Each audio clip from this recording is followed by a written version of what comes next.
Kedatangan ribuan peserta MTQ dari 19 kabupaten dan kota se-Sumatera Barat disambut langsung oleh Wakil Wali Kota Solo, Renier, beserta jajaran dan tokoh masyarakat Kota Solo di halaman kantor Balai Kota Solo, Jumat pagi.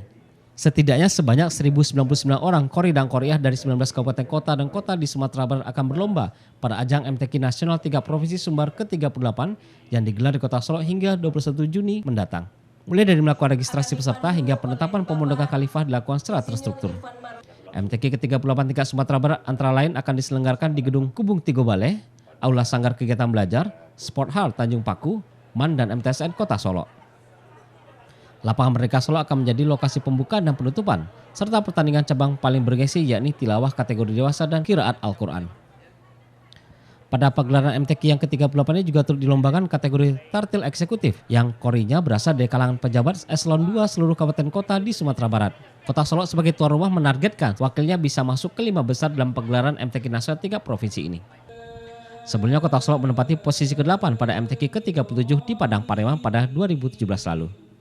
Untuk mencapai target tersebut, pemerintah daerah sudah mempersiapkan wakil-wakil yang akan bertanding dalam bidang-bidang seperti tilawah, pembacaan Al-Quran, serta tartil dan tahfiz.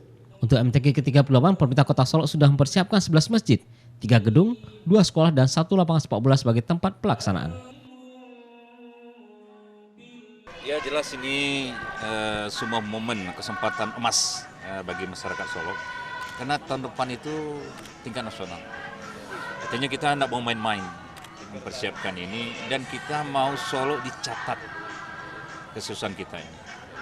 Apalagi kalau dikaitkan tadi dengan keinginan kita menjadikan Solo itu Serambi Madinah. Kita berharap tentunya melalui momen ini nanti gebiar daripada MTQ ini itu betul-betul dirasakan oleh seluruh lapisan masyarakat, tidak saja di Kota Solo, tapi tentunya Sumatera Barat secara lebih luas.